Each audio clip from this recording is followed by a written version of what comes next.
Bonjour Clément, que penses-tu de la corde à sauter? Vertu limite. La corde à sauter, personnellement, j'en fais pas, mais j'en ai fait par le passé et c'est un très bon outil pour améliorer ton cardio. Voilà, concrètement, ça améliore ton cardio. C'est vraiment le truc principal.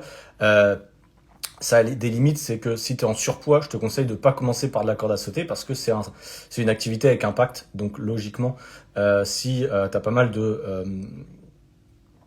poids en plus, quand tu vas sauter, ça va faire pas mal d'impact sur tes genoux. Donc, à limiter en perte de poids, c'est pas un outil pour perdre du poids la corde à sauter, hein, c'est vraiment un outil pour améliorer son système cardiovasculaire. C'est pour ça que les boxeurs le font, hein, c'est pas pour perdre du gras qu'ils le font, c'est justement pour être plus endurant durant les combats.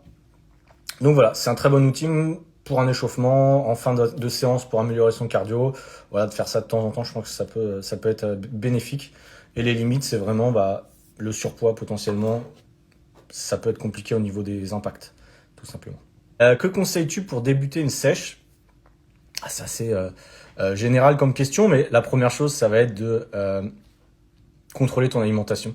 Euh, Éviter les calories liquides, donc les jus d'orange, les sodas, j'en sais rien, le café sucré, etc. Ça, c'est déjà la première chose pour moi que tu peux mettre dans une sèche. Ensuite, ça va être d'augmenter ta dépense hors sport, donc augmenter ta marche, notamment le nombre de pas que tu fais par jour.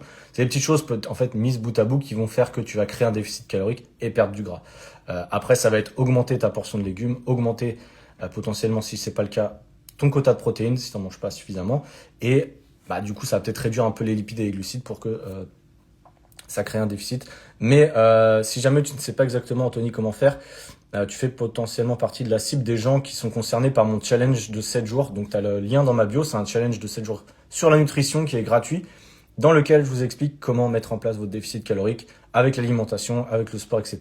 Je pense que ça peut t'intéresser, donc je t'invite à regarder tout simplement dans ma bio. Donc voilà. Peut-on prendre du muscle en étant en déficit? Noé. Oui, tu peux prendre du muscle même en étant en déficit, surtout quand tu es débutant ou débutante.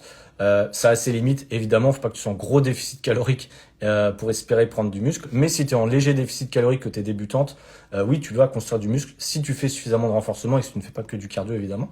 Mais c'est tout à fait possible, oui, oui. Tu préconises combien de grammes de protéines et de lipides par kilo de poids de corps pour un déficit calorique? Ça dépend si tu es sédentaire ou sportive ou sportif, Nat. Pour quelqu'un de sédentaire, la formule qu'on utilise généralement, c'est 0,8 multiplié par ton kilo de poids de corps pour les protéines ou 1,5 à 1,8 voire 2 grammes par kilo de poids de corps si tu es sportif ou sportive. Concernant les lipides, potentiellement pour ma part, je ne fais pas de calcul par rapport aux lipides. Je suis assez libre avec mes élèves par rapport à ça. Je calcule en priorité le total calorique, le quota de protéines et après la répartition glucides, lipides, ça dépend un peu, mais pour moi, et d'après ce que j'ai compris, ça n'a pas d'impact réel. Donc, potentiellement, ça, après, c'est libre à vous de jouer avec ça, tout simplement. Vaut mieux faire chaque série comme si c'était la dernière ou garder une marge pour rester. Alors, faut jamais faire chaque série comme si c'était la dernière, faut jamais aller à l'échec musculaire à chaque série. D'ailleurs, la plupart des gens pensent être à l'échec musculaire mais ne le sont pas. La plupart des gens ne savent pas ce qu'est l'échec musculaire et même moi, je suis même pas sûr de savoir. Quand tu vois vraiment ceux qui sont avancés, qui vont au vrai échec musculaire, c'est là où tu te rends compte qu'en fait, ah ouais, en fait, j'avais peut-être des répétitions de réserve. C'est peut-être des fois notre cerveau qui nous dit, mais en réalité, on en a toujours un peu. Donc voilà, faut toujours se garder entre 3 et 5, on va dire, ça dépend. Répétitions de réserve pour être proche de l'échec musculaire et potentiellement sur ta dernière série, tu peux, moi c'est ce que je fais des fois, faire un potentiel échec musculaire en faisant un drop set par exemple, donc une série dégressive, donc baisser les poids et aller jusqu'à l'échec.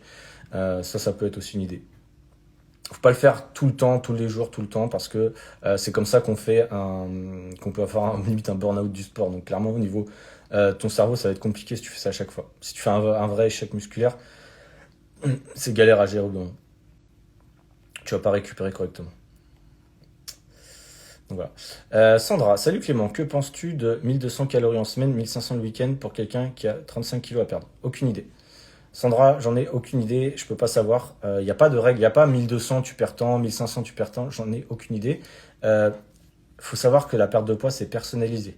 C'est personnel et les calculs que vous me donnez c'est très théorique. Donc, je ne sais pas quel âge tu as, je ne sais pas quel poids tu fais. Donc rien que ça, et je ne connais pas ton niveau d'activité.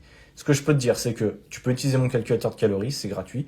Ça va te donner un chiffre théorique. Une fois que tu as ce chiffre théorique, tu peux évidemment te dire, c'est la moyenne que je dois atteindre dans la semaine.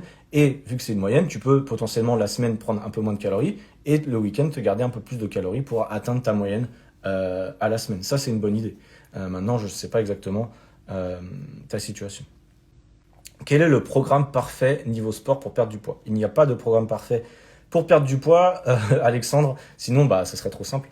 Et je mettrais dans ma bio programme parfait pour perdre du poids. Évidemment, ça n'existe pas. Le programme parfait, si tu veux, je peux te dire une phrase philosophique, c'est le programme que tu vas tenir pendant les 6 prochains mois. Voilà. Parce que la plupart des gens font des programmes qui sont soit trop difficiles, soit pas adaptés, le font un mois, perdent 2-3 kilos, arrête parce que c'est trop dur. Voilà. Si tu vois long terme, si tu arrêtes de penser court terme, tu verras que programme parfait, ça n'existe pas. Choisis ce que toi t'aimes, tout simplement. Et surtout, concentre-toi aussi sur l'alimentation, sur la dépense hors sport, parce que si tu te concentres que sur le programme sportif, tu n'auras pas forcément les résultats escomptés, Alexandre, du coup. Donc voilà. Après, ça peut être un mix de cardio, de renfo, peu importe en réalité, tant que tu fais un truc que tu aimes bien et que tu progresses de semaine en semaine, tout simplement. Comment garder de la souplesse quand on fait du renforcement musculaire? Tout simplement faire des étirements sur tes jours de repos. 2 à 3 fois par semaine, tu peux faire des petits étirements. Le matin, par exemple, ou le soir. Ça peut être pas mal pour garder justement suffisamment de mobilité et de souplesse. Moi, c'est ce que j'essaye de faire. Là, je le fais un peu moins, mais ce que normalement je faisais aussi. Salut, l'idéal pour perdre du poids, combinaison cardio-muscu, point d'interrogation, bien sûr avec une bonne alimentation. Ouais, c'est ça. Comme je disais tout à l'heure, fais quelque chose que t'aimes. Si t'aimes faire du cardio, fais du cardio. Si t'aimes faire de la muscu, fais de la muscu.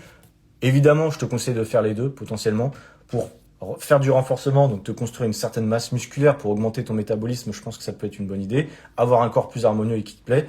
Et le cardio va tout simplement te faire dépenser plus de calories, donc potentiellement créer un déficit calorique si, comme tu l'as dit, tu as une bonne alimentation derrière, donc tu as tout compris. T'as pas à te prendre plus la tête que ça. Combien de cheat meals par semaine pour ceux qui pratiquent la boxe 3 fois par semaine? Il n'y a pas de réponse à ça, évidemment, même si tu pratiques rien du tout. Ce que je peux te dire dans un sens, c'est que il y a différentes opinions par rapport au cheat meal. La première opinion, c'est plutôt la mienne, c'est de se dire il n'y a pas de cheat meal. C'est-à-dire qu'en fait, tous tes repas peuvent être des repas plaisir. Si tu pars de ce principe-là, est-ce que tu as besoin de faire un cheat meal? Non. Potentiellement, ceux qui parlent de cheat meal, c'est des gens qui vont se restreindre la semaine, beaucoup, et qui vont se dire 2-3 jours dans la semaine, je pète un plomb et je suis frustré de ma semaine et du coup, je consomme vraiment ce que je peux. C'est pas forcément mon approche. Moi, mon approche, elle est plus... Si j'ai envie de me faire plaisir, je me fais plaisir. Tant que ça rentre dans mon total calorique, c'est ce qu'on appelle l'alimentation flexible. Et globalement, c'est ce qui marche, selon moi, le mieux sur le long terme. Donc, il n'y a pas de règle par rapport à ça. Un cheat meal, c'est quoi? C'est un repas plaisir. Un repas plaisir, c'est un repas que tu peux faire tous les jours. Est-ce que tu as besoin de prendre un gros tacos, une grosse pizza tous les jours? Pas forcément, mais tu peux te faire des repas sains qui sont bons avec de la sauce, avec, je sais rien, des pommes de terre, enfin ce que tu veux en fait. Tant que ça rentre dans ton total calorique, dans un sens, ça peut être considéré comme un cheat meal aussi. Donc, fais-toi plaisir avant tout, je pense que c'est le plus important. Bonjour, peux-tu me réexpliquer le processus du déficit calorique, s'il te plaît? Oui, je peux. Du coup, donc, juste pour info, ce déficit calorique, j'ai une vidéo complète de 15-20 minutes dans ma chaîne YouTube. Donc là, si tu veux la regarder après, ce sera plus simple. Mais concrètement, ça va être la balance entre les calories que tu vas dépenser et les calories que tu vas consommer. Donc il faut dépenser plus de calories que tu en consommes. Comment ça se passe? La plupart des calories que tu vas dépenser, c'est avec ton métabolisme. Donc c'est l'énergie qui va être utilisée pour faire fonctionner tes organes, notamment ton cerveau, ton cœur, etc.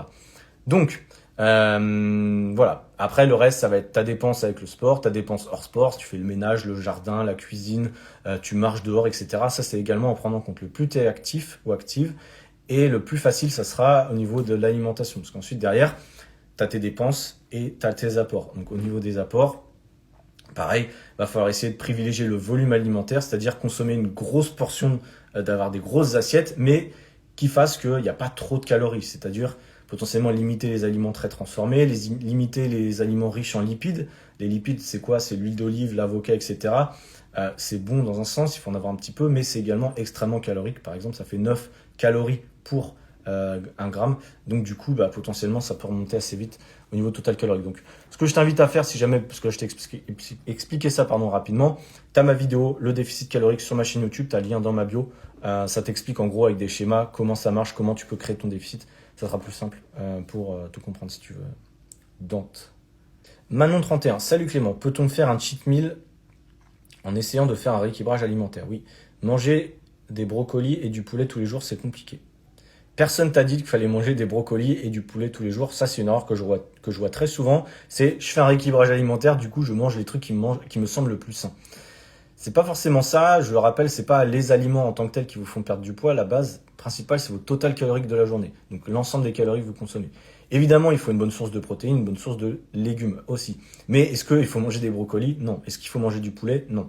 Tu as plein de sources de protéines, tu as du poulet, des légumineuses, donc des lentilles, des haricots, etc. Au niveau des légumes, tu prends les légumes que tu veux. De base, t'es pas obligé de prendre que du brocoli. Si t'aimes pas, mange-en pas. Et une fois que tu auras compris ça, bah, tu vas te dire, ouais, est-ce que j'ai besoin d'un cheat meal? Bah, pas forcément finalement. Donc voilà.